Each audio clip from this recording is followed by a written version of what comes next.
구원에 대해서 다른 이야기를 하는 그 배경에는 우리가 읽은 이 본문 속에 뿌리를 두고 있단 말이죠. 굉장히 중요한 본문이죠. 그렇지 않습니까? 반응이 없으세요. 벌써부터 반응이 없으면 안 됩니다. 네. 굉장히 중요한 본문이에요. 또 어려운 본문이기도 합니다. 굉장히 좀 어렵기도 해요. 우리 성도님들 보니까 조금만 어려워도 딴 생각을 하시고 들으려고 안 하시고 주무시는 분들이 많이 있어요. 제가 지금 먼저 이야기를 드리는 것은 굉장히 중요한 본문이기 때문에 어떻게 하라는 거죠? 잘 들으시라는 것입니다. 잘 들으십시오. 그러면 이 본문이 꿰어지면, 이 말씀이 딱 그 이해가 되어지는 순간 여러분은 그 어려운 기독론, 인간론, 신론, 창조론, 구원론 다 여러분은 이해하시게 되는 것이고요. 신앙생활에 큰 유익이 되어질 것입니다. 네, 조금 정신을 이렇게 바짝 차리시고 좀 어려운 부분이니까 어렵다 미리 짐작을 하시고, 그러나 저는 최대한 쉽게 우리 성도님들에게 말씀을 드리고 짧게 간략하게 이야기를 드리려고 합니다. 준비되셨죠? 오늘 본문의 말씀은 세 단락으로 되어 있어요. 몇 단락으로 되어 있다고요? 네, 오늘은 공부하는 것처럼 하겠습니다. 공부하는 것처럼. 좀 딱딱합니다. 세 단락으로 되어 있어요. 첫 번째 단락은 22절에서 26절까지입니다. 하나님께서 우주 만물을 창조하시기 전에 지혜가 있었다는 것을 말하고 있습니다. 우리 한번 22절부터 읽어보겠습니다. 시작. 여호와께서 그 조화의 시작 곧 태초에 일하시기 전에 나를 가지셨으며 만세전부터 태초부터 땅이 생기기 전부터 내가 세움을 받았나니. 여기서 보면 여호와께서, 여호와라는 말은 하나님이 스스로 하신다는 말이죠. 스스로 계시는 하나님. 하나님은 말씀을 하시고 반드시 성취하시는데 인간의 도움을 의지하지 않습니다. 다른 어떤 것의 도움을 의지하지 않고 스스로 이루시는 하나님. 그 이름이 여호와죠. 여호와께서 그 조화의 시작, 태초에 일하시기 전에, 창조하시기 전에 무엇이 먼저 있었냐면 지혜가 세움을 받았다는 것입니다. 24절과 26절까지, 24절에서 26절까지 함께 읽겠습니다. 시작. 아직 바다가 생기지 아니하였고 큰 샘들이 있기 전에, 산이 세워지기 전에, 언덕이 생기기 전에 내가 이미 났으니, 하나님이 아직 땅도 들도 세상 진토의 근원도 짓지 아니하셨을 때에라. 산이 생기기 전에, 또 샘들이, 바다가 생기기 전에, 언덕이 생기기 전에, 땅도 들도 세상 진토의 근원도 짓지 아니하셨을 때에 지혜가 태어났다라고 말하고 있어요. 이게 첫 번째 단락입니다. 창조 전에 지혜가 세움을 받았고 태어났다, 이렇게 말하고 있어요. 두 번째 단락은 27절에서 30절 상반절까지입니다. 우리 함께 또 읽어보겠습니다. 시작. 그가 하늘을 지으시며 궁창을 해면에 두르실 때에 내가 거기 있었고, 그가 위로 구름 하늘을 견고하게 하시며 바다의 샘들을 힘있게 하시며 바다의 한계를 정하여 물이 명령을 거스르지 못하게 하시며 또 땅의 기초를 정하실 때에 내가 그 곁에 있어서 창조자가 되어. 여기까지입니다. 두 번째 단락이에요. 지혜가 창조 전에 있었다는 것이 첫 번째 단락. 두 번째 단락은 지혜가 여호와께서 창조하실 때에 여호와와 함께 있었다는 것입니다. 곁에 있었고, 더 중요한 것은 창조자가 되었다, 이렇게 말합니다. 무엇이 되었다고요? 창조자가 되었다는 것입니다. 세 번째 단락입니다. 세 번째 단락 30절 하반절에서 31절입니다. 우리 다 같이 읽겠습니다. 시작. 항상 그 앞에서 즐거워하였으며 사람이 거처할 땅에서 즐거워하며 인자들을 기뻐하였느니라. 지혜가 첫 번째 단락에서는 창조 전에 이미 낳고 세움을 받았고, 두 번째로 창조 때에 지혜는 함께 있었고 친히 창조주가 되었고요. 세 번째는 지혜가 그의 앞에 하나님 여호와 앞에서 즐거워하였고 날마다 그의 기쁨이 되었고, 뿐만 아니라 지혜가 이 세상 우주 참 만물의 창조를 보면서 즐거워하고 특별히 사람의 창조를 보면서 기뻐하였다, 이렇게 말하고 있습니다. 세 단락으로 되어 있어요. 여러분, 정리해서 말하면, 다시 한번 말하면, 지혜는 창조 전에 있었고 창조 때에 함께했고 그 창조의 모든 과정 속에서 기뻐하며 즐거워했다. 이게 오늘 본문의 말씀입니다. 그런데 좀 이상하지 않습니까? 이상한 부분이 있어요. 뭐가 이상하죠? 지혜가 기뻐할 수 있습니까? 없습니까? 쉽게 말해서. 지혜라고 하는 것은 기뻐할 수 있는 그런 존재가 되지 못합니다. 지혜라고 하는 것은 눈에 잡히는 것이 아니에요. 인격을 가지고 있습니까? 가지고 있지 않습니까? 지혜라는 게 따로 인격을 소유하고 있나요? 우리처럼 말하고 행동하고 생각하고 지혜가 웃고 즐거워하고 기뻐할 수 있습니까? 지혜는 그렇게 할 수가 없어요. 추상적인 개념입니다. 이건 지혜라고 하는 것은. 지혜가 사람처럼 태어날 수 있나요?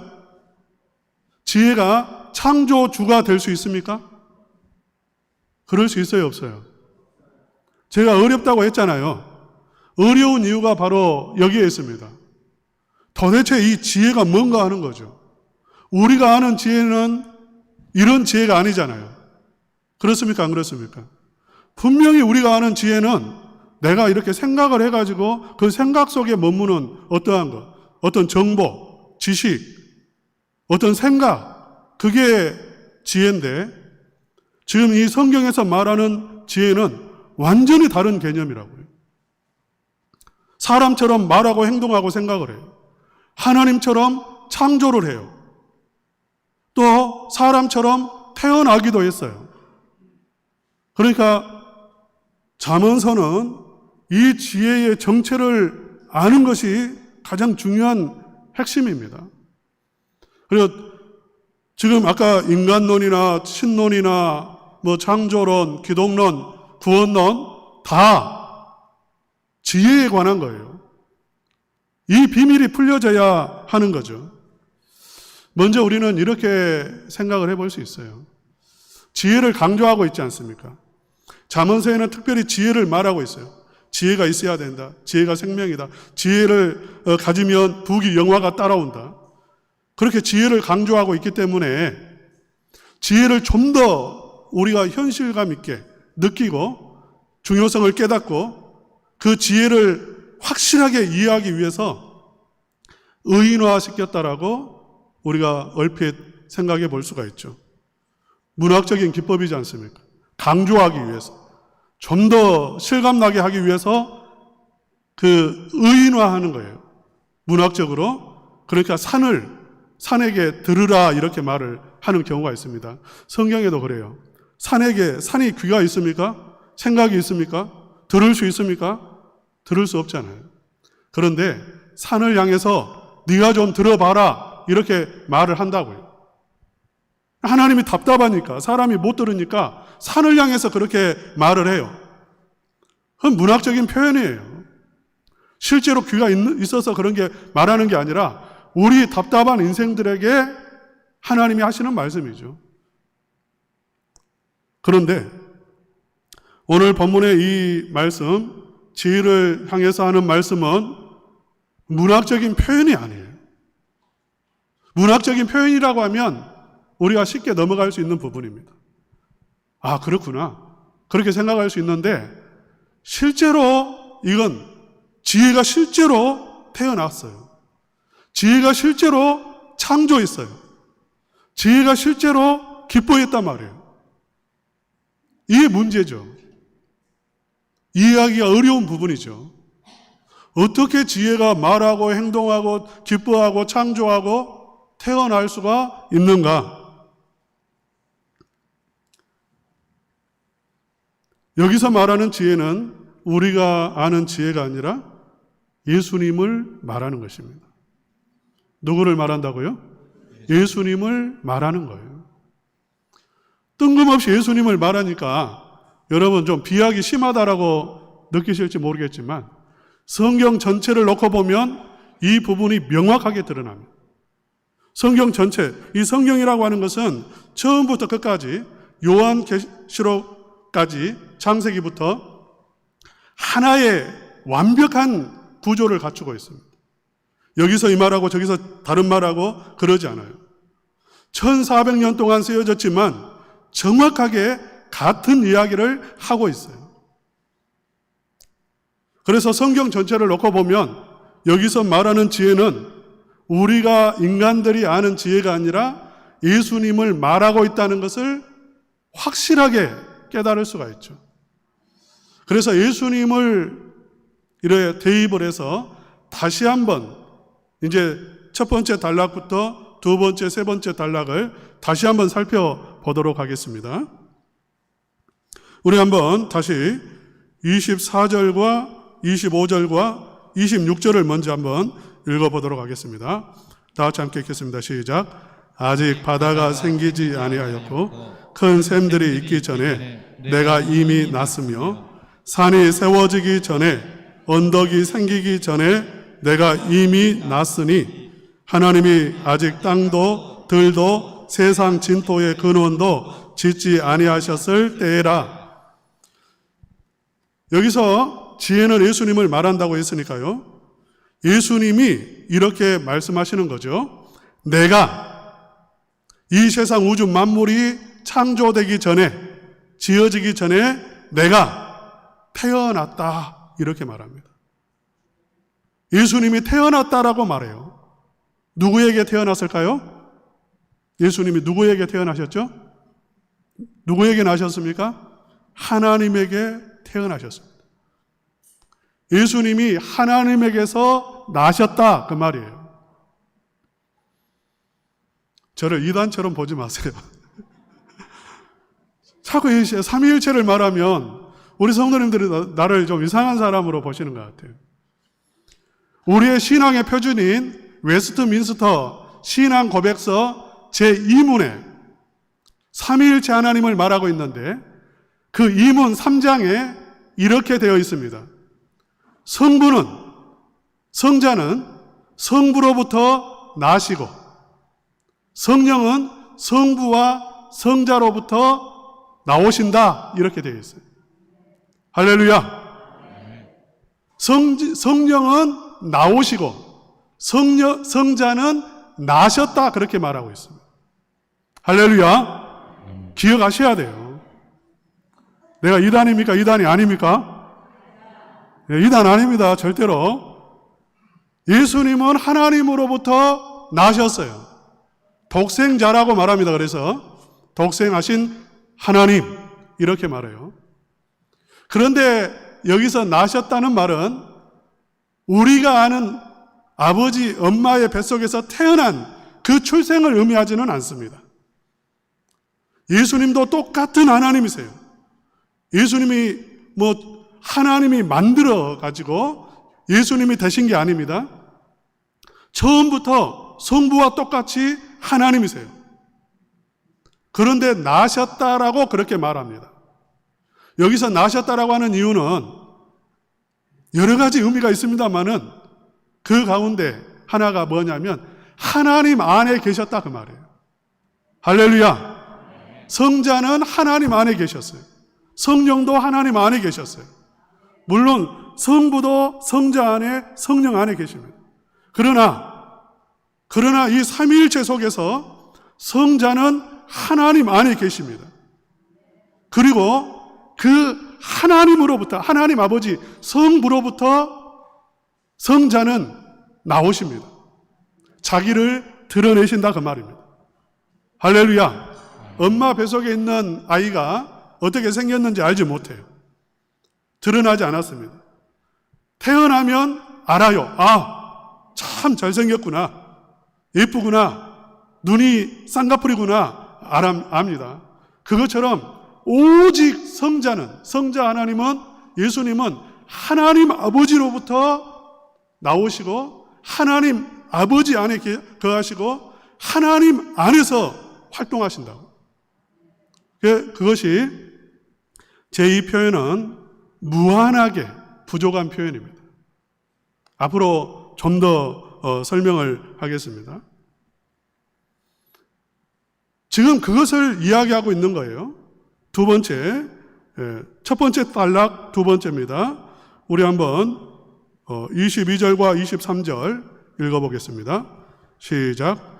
여호와께서 그 조화의 시작 곧 태초에 일하시기 전에 나를 가지셨으며 만세 전부터 태초부터 땅이 생기기 전부터 내가 세움을 받았나니.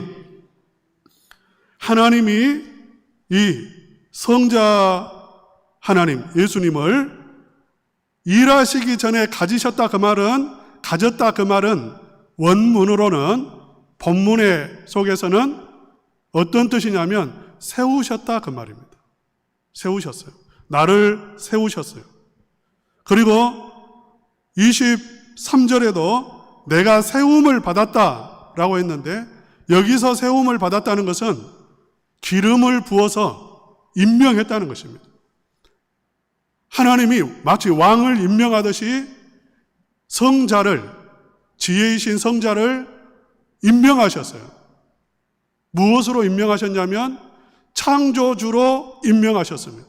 창조의 파트너로 임명하셨다 그 말입니다. 하나님이 이 우주 만물을 창조하기 전에 동역자로 누구를 세우셨냐면 성자를 세우셨다. 그것이 첫 번째 단락의 말씀인 거예요. 할렐루야. 두 번째 단락, 다시 한번 예수님을 이렇게 이제 대입해서 살펴보겠습니다. 27절과 30절입니다. 30절 상반절까지 다 같이 읽겠습니다. 시작. 그가 하늘을 지으시며 궁창을 해면에 두르실 때에 내가 거기 있었고, 그가 위로 구름 하늘을 견고하게 하시며 바다의 샘들을 힘입게 하시며 바다의 한계를 정하여 물의 명령을 거스르지 못하게 하시며 또 땅의 기초를 정하실 때에 내가 그 곁에 있어서 창조자가 돼요. 여기까지입니다. 여기서 보면 예수 그리스도는 창조자로 파트너로 세움을 받았고, 실제로 그 창조의 모든 피조물 속에서, 그 역사 속에서 그 중심에 그리스도가 계셨어요. 할렐루야. 하나님과 함께 있었고, 하나님 안에서 그 창조의 모든 과정 속에서, 피조물의 모든 형성 과정 속에 그 중심에 누가 있었냐면 예수님이 계셨고, 창조주가 되었다고 했죠. 창조자였다 그 말이에요. 할렐루야. 누가 이 세상을 창조하셨습니까? 누가 창조하셨어요? 대답이 희미하네요. 우리가 사도신경에 이렇게 고백하지 않습니까? 사도신경 첫 고백이 뭡니까? 성부 하나님을 고백하잖아요. 두 번째 단락, 성자 예수님을 고백하고, 사도신경의 세 번째 단락, 성령 하나님을 고백합니다. 그 첫 번째 성부 하나님에 대해서 나는 믿습니다. 그렇게 하면서 하나님 아버지 하나님을 믿습니다. 그분은 천지 우주 만물을 창조하신 하나님이십니다. 이렇게 고백하잖아요. 그래요, 안 그래요? 하나님 아버지가 창조하셨어요. 그런데 무엇으로 창조하셨죠? 말씀으로 창조하셨습니다. 그 말씀이 요한복음 1장에는 누구라고 말하죠? 예수님이라고 말해요. 예수님이라고 말해요. 요한복음 1장 1절. 태초에 말씀이 계시니라. 이 말씀이 하나님과 함께 계셨으니 이 말씀은 곧 하나님이시니라. 2절. 그가 태초에 하나님과 함께 계셨고 3절 만물이 그로 말미암아 지은 바 되었으니 지은 것이 하나도 그가 없이는 된 것이 없느니라. 할렐루야. 하나님이 창조하셨습니다. 하나님이 말씀으로 창조하셨습니다. 말씀으로 창조했다는 것은 하나님의 입에서 나오는 말이 막 우주 만물을 만들어냈다 그 말이 아니에요. 무슨 말이죠? 예수님을 통해서 창조하셨다 그 말입니다. 할렐루야. 또 이상하게 저를 바라보시는 것 같아요. 저 이상한 사람 아닙니다. 네. 누구를 통해서 창조하셨다고요? 하나님께서 예수님을 통해서 창조하셨어요. 그러니까 하나님은 성부와 성자와 성령 하나님이 계세요. 신론입니다. 신론. 성부와 성자와 성령 하나님이 계십니다. 이 세 분은 완벽한 연합이에요. 뗄 수가 없습니다. 분리할 수가 없어요. 빈틈이 없어요. 완벽한 공동체예요. 그래서 한 분이라고 말합니다. 한 분이지만 성부와 성자와 성령 하나님 똑같은 하나님이세요. 역할이 달라요.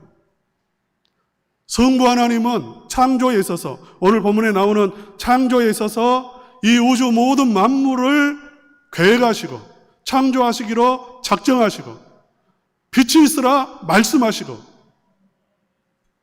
성부 하나님이 하신 일이에요. 할렐루야. 성자 하나님은 무엇을 하시냐면 그 하나님의 뜻을 이루십니다. 하나님의 말씀을 이루시는 하나님이세요. 할렐루야. 그래서 말씀하신 대로 계획하신 대로 성부께서 계획하신 대로 이 우주 만물을 실제로 지으신 분은 누구시죠? 예수님이세요. 성령님은 그러면 이제 거기에서 제외되셨는가? 그거 아니죠.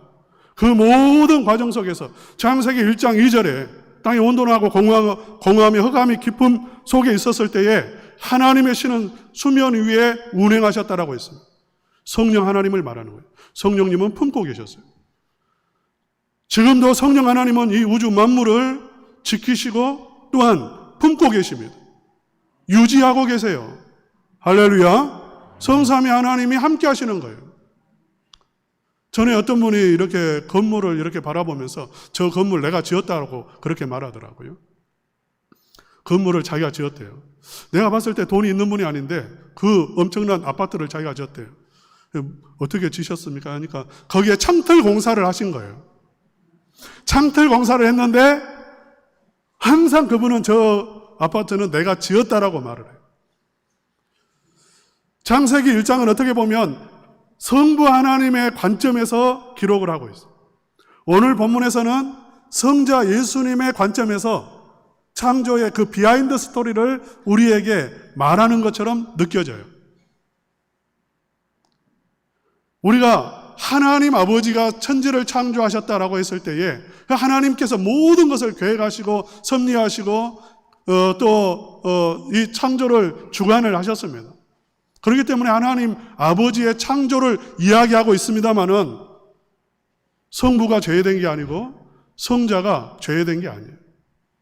그 말씀을 이루시는 분은 성자 예수님인 거죠. 할렐루야.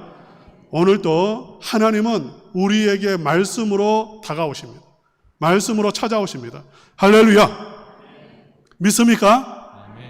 그 말씀을 이루시는 분은 누구시죠?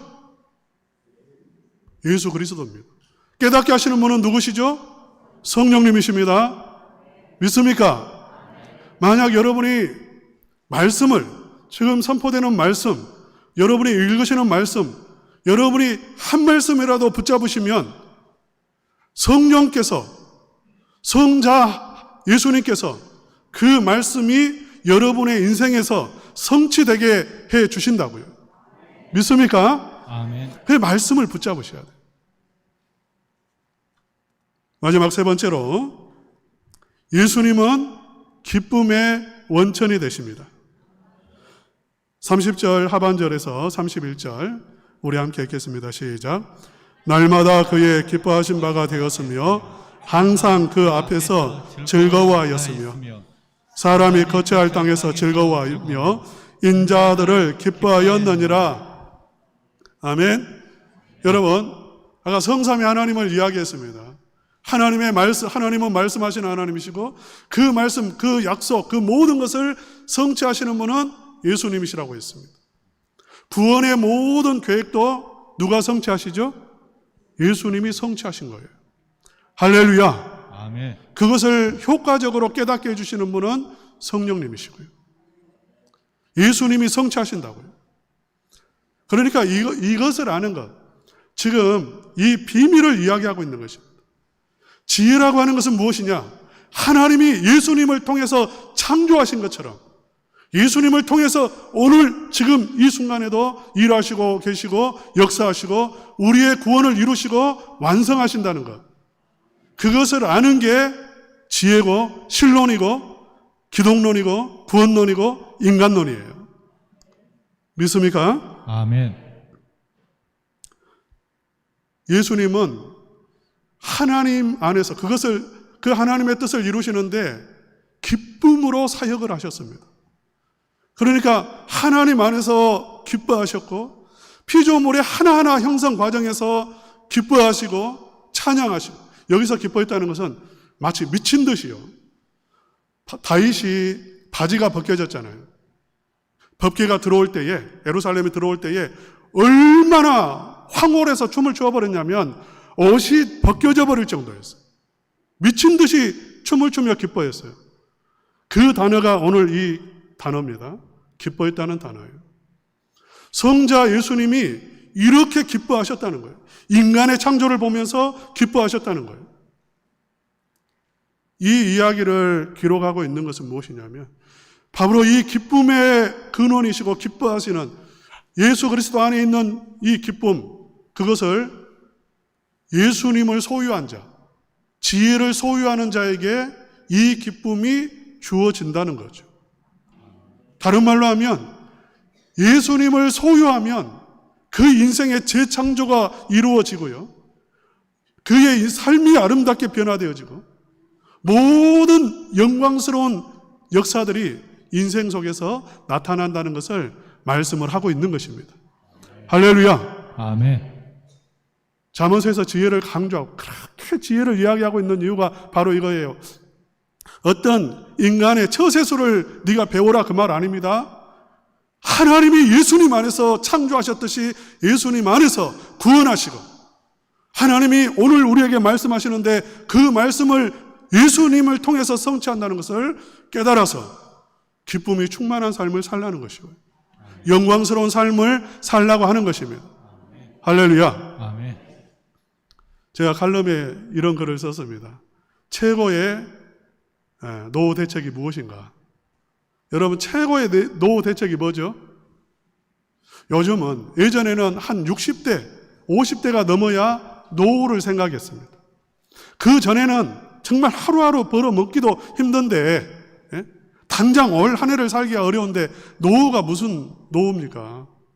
그 생각을 못 했어요. 그런데 지금은 10대들이 노후 걱정을 합니다. 20대가 노후 걱정이에요, 실제로요. 심지어는 신학생들이 그런데요. 제 아들이 신학생 아닙니까? 대학원생도 아니고 대학생인데 자기 친구들, 신학생 친구들이 코인하고 주식하고 그러면서 자기는 안 하니까 야, 너희들 그렇게 하면 안 돼. 그렇게 말하면 야, 너 늙어서 어떻게 살래? 그렇게 말한다는 거예요. 신학생도 그런데 일반 학생들은 어떻게 했어요? 일반 사람들은 어떻게 했어요? 최고의 노후 대책을 뭐라고 생각하냐면 목돈을 마련해 놓은 한 10억, 20억 뭐 많을수록 좋겠죠. 그렇게 있으면 노후가 좀 편안할 것이다, 이렇게 생각을 해요. 여러분 그렇게 생각합니까? 아닌 척 하지 마시고요. 다 그렇게 생각해요. 근데 좀 아는 사람들은 그거 돈 있어도 건강 잃어버리면 아무것도 아니에요. 건강할 때 말이지 건강 없으면 그거 아무것도 아니에요. 제일 좋은 노후 대책은 목돈보다 좋은 것이 일자리. 건강해서 일을 할 수 있으면 최고의 그게. 그렇지 않으면 일자리도 없어지고 돈도 병원에다 다 갖다 바치는 것이고요. 아무리 좋은 집이 있어도 그 집에서 못 살아요. 병원 갑니다. 요양원 갑니다. 집이 있으면 뭐예요? 별장 지어놓으면 뭐예요? 남의 것 되는 거예요. 그래서 일자리가 최고다 했다가 요즘에는 건강이 최고다 그렇게 말을 하시더라고요. 저는 최고의 노후 대책이 하나님의 말씀이라고 생각합니다. 할렐루야. 아멘. 하나님의 말씀이라고 생각을 해요. 하나님의 말씀 한마디만 내가 붙잡고 있으면 예수 그리스도의 능력이 임하게 되어지고 풍성한 삶으로 인도하실 것을 믿습니다. 아멘. 그래서 저는 노후 걱정 안 해요. 돈 많아 보입니까? 걱정 안 해요. 내 노후 대책은 예수님이세요. 할렐루야. 아멘. 하나님을 믿으면 말씀 붙잡고 살면 하나님께서 다 책임져 주실 줄로 믿습니다. 아멘. 사랑하는 성도 여러분, 최고의 지혜로운 삶이 무엇인지 아십니까? 살아계신 하나님이 계시고 그분이 나를 위해서 나를 지으신 그분이 나를 위한 모든 대책들을 예비해 놓으셨고 오늘 우리에게 말씀으로 찾아오시고 내가 말씀을 붙잡을 때 예수 그리스도께서 구원을 이루시고 나를 풍성한 삶으로 인도하신다는 것을 아는 것이 지혜로운 것입니다. 사랑하는 우리 성도님들이 참으로 예수님 안에서 풍성한